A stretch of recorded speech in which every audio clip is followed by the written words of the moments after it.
માહિતી આપવા બદલ। હવે સમાચારમાં આપણે આગળ વધીએ અને વાત કરીએ અમરેલીની। તો અમરેલીમાં એક મહત્વના સમાચાર તમને જણાવીએ। લીલિયામાં સિંહ હુમલામાં 21 વર્ષીય યુવકનું મોત। લીલિયામાં સિંહ હુમલામાં એક યુવકનું મોત નીપજ્યા હોવાના સમાચાર। સોહેલ મુંજાવરને સિંહે કર્યો જીવલેણ હુમલો। સોહેલ મુંજાવરને સિંહે જીવલેણ હુમલો કર્યો। સિંહનું રેસ્ક્યુ વન વિભાગે તપાસ તેજ કરી। આ સંદર્ભે સિંહનું રેસ્ક્યુ કરાયું છે। વન વિભાગે તપાસ તેજ કરી છે। મેટિંગ પીરિયડમાં હુમલાના કારણોની તપાસ સામે આવી છે। મેટિંગ પીરિયડમાં હુમલાના કારણોની તપાસ થઈ છે। સિંહને પજવવું કે ઉશ્કેરવું ગંભીર ગુનો છે તેવું ડીસીએફએ જણાવ્યું છે। પ્રત્યક્ષદર્શીના નિવેદન બાદ તપાસનો ધમધમાટ શરૂ થયો છે। ડીસીએફએ જણાવ્યું છે કે સિંહને પજવવું કે ઉશ્કેરવું એ ગંભીર ગુનો છે અને મેટિંગ પીરિયડમાં હુમલાના કારણોની તપાસ બહાર આવી છે। પ્રત્યક્ષદર્શીના નિવેદન બાદ તપાસનો ધમધમાટ શરૂ થયો છે। તો આ તરફ તમને અમરેલીના વિસ્તારથી વાત કરીએ તો અમરેલી જિલ્લાના જે લીલિયા તાલુકાના અંટાલિયા ગામ નજીક થયેલા સિંહ હુમલામાં 21 વર્ષીય સોહેલ મુંજાવરના મોતના મામલે વન વિભાગે તપાસ તેજ કરી છે। ત્યારે આ ઘટનામાં સોહેલ સાથે રહેલા યુવક યશરાજ સિંહે સમગ્ર ઘટનાક્રમ અંગે માહિતી આપી છે।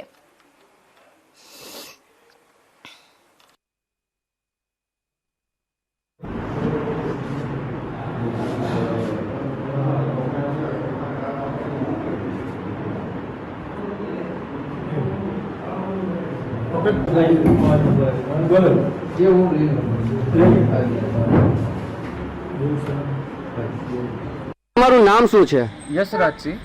શું બનાવ બન્યો તો અહીંયા? બનાવમાં એવું હતું કે લીલિયાથી નીકળીને લુવારિયા જતા હતા, રસ્તો ભૂલા પડ્યા હતા। હા હા એમાં જે તે ટાઈમે સોહિલભાઈએ મને એવું કીધું કે ભાઈ મારે પેશાબ કરવો છે। એ તે પેશાબ કરવા ગયા, ઈ અરસામાં લપાઈ ગયેલા નરે એની માટે હુમલો કરેલો છે હા હા અને સોહિલભાઈનું ડેથ થયેલું છે અત્યારે। તમે ત્યાં ગયા હતા, ત્યાં કોઈ જાણબાણ કરી હતી કોઈને? કઈ રસ્તામાં કઈ તમને દેખાણું હતું કોઈ વસ્તુ? નહીં, કોઈ જ વસ્તુ નહીં। અચાનક જ હુમલો કરેલો છે ને? અચાનક જ હુમલો। તમે શેના કામ માટે નીકળ્યા હતા અહીંથી? અમે ફોન પે કંપનીમાં જોબ કરીએ છીએ અને અમારું કામ સ્માર્ટ સ્પીકર દુકાને દેવાનું છે। જી જી। કોઈ કસ્ટમર છે એને પ્લાન સમજાવીને જો એક્ટિવેટ થાય તો એક્ટિવેટ કરવાનું છે। લીલિયામાં અમે 4 સ્પીકર કરી અને લુવારિયાની નવી વિઝિટ કરી અને ત્યાં લુવારિયા નાખવાની વાત હતી અને 4 સ્પીકર થઈ ગયા હતા અને 4 સ્પીકર કરવાના હતા। આ અમારો ટાર્ગેટ હતો। કેટલા જણા તમે હતા ત્યાં? અમે 3 જણા હતા, હું, રેહાનભાઈ અને સોહિલભાઈ।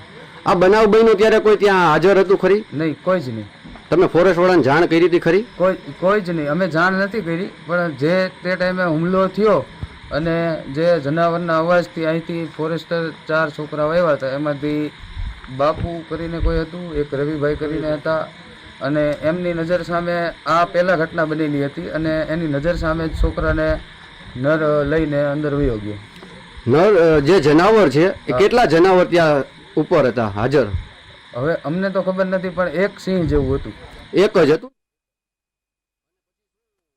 તો આ તરફ આપણે વાત કરીએ અમરેલી જિલ્લાના લીલિયા તાલુકાના અંટાલિયા ગામ નજીક સિંહના હુમલામાં 21 વર્ષીય યુવક સોહેલ મુંજાવરનું કરુણ મોત નીપજતા સમગ્ર પંથકમાં ચકચાર મચી ગઈ છે। પ્રાથમિક માહિતી મુજબ યુવક મિત્ર સાથે જઈ રહ્યો હતો ત્યારે રસ્તામાં વાહન ઊભું રાખતા અચાનક સિંહે હુમલો કર્યો હતો। ઘટનાની જાણ થતાં જ વન વિભાગની ટીમ તાત્કાલિક સ્થળ પર પહોંચી હતી અને એક સિંહને રેસ્ક્યુ પણ કરવામાં આવ્યો છે। સમગ્ર મામલે વન વિભાગ હવે ઘટનાની ઊંડાણપૂર્વક તપાસ કરી રહ્યું છે। વધુ માહિતી માટે આપણે સીધા જોડાઈ અમારા અમરેલીના સંવાદદાતા અશોક મણવર સાથે। જે અશોકજી, સૌથી પહેલા જણાવો કે આ સમગ્ર ઘટના કેવી રીતે બની, યુવકો ત્યાં શા માટે પહોંચ્યા હતા?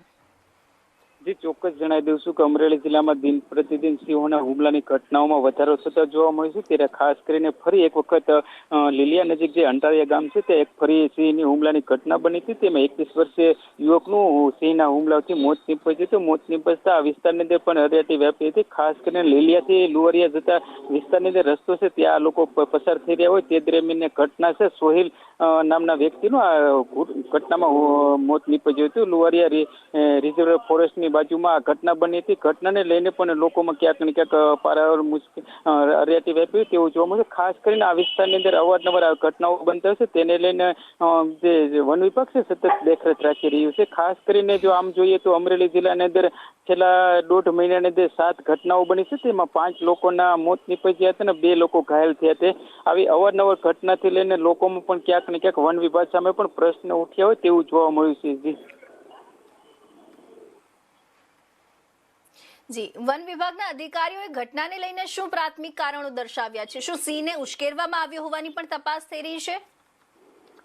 જી, ચોક્કસ જણાવી દઉં છું કે આ બાબતે ખાસ કરીને જે વન વિભાગના ડીસીએફ સિરાગ અમીએ જણાવ્યું હતું કે તેમની પ્રતિક્રિયા પણ જોવા મળી હતી. ખાસ કરીને લુવારિયા રિવર રિઝર્વની ફોરેસ્ટ ઓફિસની આજુબાજુની આ ઘટના બની હોય તેવું જોવા મળ્યું હતું. તેમણે જણાવ્યું હતું કે આ વિસ્તારની અંદર જો આ રીતે લોકો પસાર થતા ને તેમને આ જે સિંહની ખલેલ પહોંચાડ્યું તેવું પણ જોવા મળશે. તે સિંહની પજવણી કરી હોય તેવું જ કહી શકાય છે ને. તેને લઈને તેમણે પ્રતિક્રિયા આપી હતી ને હાલ તો વન વિભાગ આ બાબતને લઈને તપાસ કરી રહ્યો છે અને તપાસ બાદ ખરેખર હકીકતને શું છે તે જાણવા મળશે. જી, ડીસીએફ ચિરાગ અમીને લોકોને કંઈક અપીલ કરી છે, તે શું અપીલ છે અને ખાસ કરીને જે સિંહ દર્શન અને વન્યજીવોને પજવવાના મુદ્દે શું ચેતવણી આપવામાં આવી છે? જી, ચોક્કસ જણાવી દઉં છું. ખાસ કરીને તેમણે જે પ્રતિક્રિયા આપી હતી તેમાં તેમણે જણાવ્યું હતું કે હાલ મેટિંગની જે પ્રક્રિયા ચાલી રહી છે તે દરમિયાન સિંહની આજુબાજુમાં જવું કે વન્ય પ્રાણીના આજુબાજુમાં જવું તે પજવણી જે કહી શકાય છે ને. ખાસ કરીને જે આ વિસ્તાર છે ત્યાં વધુ સિંહોની અવરજવર હોય છે તે લોકોએ આ વિસ્તારની અંદર અવરજવર ન કરવી તેને પણ તેમણે પ્રતિક્રિયામાં જણાવ્યું હતું. અને ખાસ કરીને લોકો સાવચેત રહે તે માટે તેમણે જણાવ્યું હતું. ખાસ કરીને આપણે વાત કરીએ તો અમરેલી જિલ્લાની અંદર પણ આ રીતના અનેક ઘટનાઓ બની છે અને સિંહની પજવણીના પણ અનેક બનાવો બન્યા છે ને. આ બાબતે વન વિભાગ પણ સક્રિય થયું હોય અને તેમની સામે કાર્યવાહી કરી હોય તેવા પણ બનાવો બની રહ્યા છે. પરંતુ આ જે ઘટના બની છે આ ઘટનાની અંદર વન વિભાગ તપાસ કરી રહી છે. તપાસ બાદ ખરેખર હકીકત શું હતી તે જાણવા મળશે. જી અશોકજી, આભાર મહત્વની માહિતી આપવા બદલ.